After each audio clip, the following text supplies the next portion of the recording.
Bonjour à tous, Mathias Darté, gérant de la société MD Panneaux.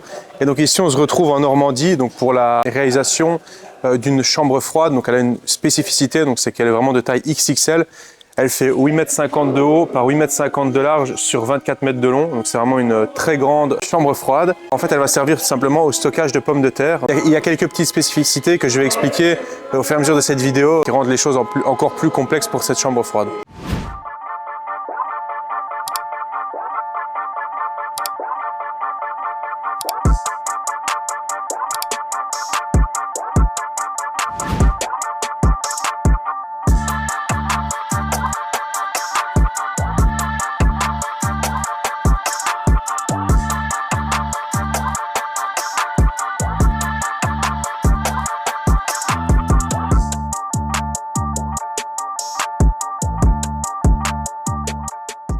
Ici, donc, il s'agit d'un panneau Safe Food, donc qui permet de stocker des aliments pour la consommation. Et donc, il a un aspect en fait un petit peu granuleux. Donc ici, le panneau, il a une couche de peinture qui est de 80 microns. Et donc, cela vous donne une garantie de 25 ans sur les panneaux. Donc, ça va permettre vraiment une grande résistance dans le temps. Également ici, donc, il a fallu mettre ce revêtement de peinture. Car en fait, étant donné que ce sont des pommes de terre qui vont être stockées, ils vont devoir à chaque fois envoyer un gaz qui peut potentiellement un petit peu abîmer les panneaux, et du coup c'est pour ça que le client ici a choisi un panneau spécial, donc avec une grosse couche d'acier ainsi qu'une grosse couche de peinture en couche intérieure. Donc ici il s'agit d'un isolant de 150 et donc ça permet d'isoler extrêmement bien et de garder une bonne température car ça va être une chambre froide à température basse. Donc ça c'est parce que le bâtiment c'est un bâtiment agricole qui est en tôle, donc non isolé, et donc ça fait un effet four en été, donc il faut absolument garder la température basse à l'intérieur. C'est pourquoi des panneaux de 150 mm ont été utilisés ici.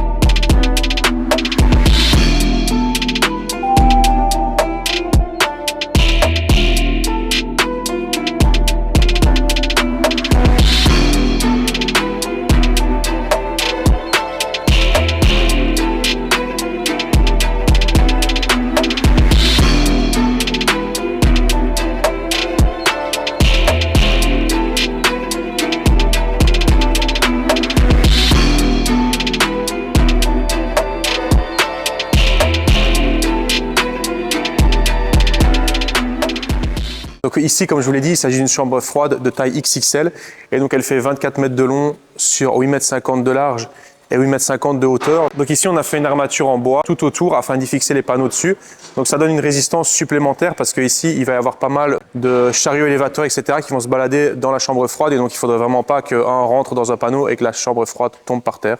Donc on a vraiment bien consolidé tout. Également, étant donné que les panneaux sont assez grands, donc 8,50 m de largeur, ils ne sont pas techniquement autoporteurs et donc au milieu, on met une tige filetée en M10 qui remonte jusqu'à la toiture et donc qui permet vraiment que tout soit extrêmement bien maintenu. Et même si un chariot ou un tracteur, etc. rentrait dans un des panneaux, rien ne se passerait pour la chambre froide. Et donc comme vous pouvez le voir, les panneaux tiennent avec un U au sol plus 2 rangées de vis, donc sur 8 mètres, donc c'est largement suffisant, ça va permettre vraiment qu'il n'y ait aucun problème avec la chambre froide. Donc ici, vous pouvez voir que le plafond suit la charpente, donc ça c'était une des contraintes demandées par le frigoriste afin de permettre au gaz qui va être dans la chambre froide de circuler le mieux possible, plutôt que de faire ça en escalier, donc ça rend la chose beaucoup plus compliquée. Vous pouvez également voir les points blancs là-bas, donc c'est les bouchons pour tige filetée, et donc ça, il suffit de forer à travers votre panneau, d'y passer à tige filetée et ensuite de boulonner votre tige filetée.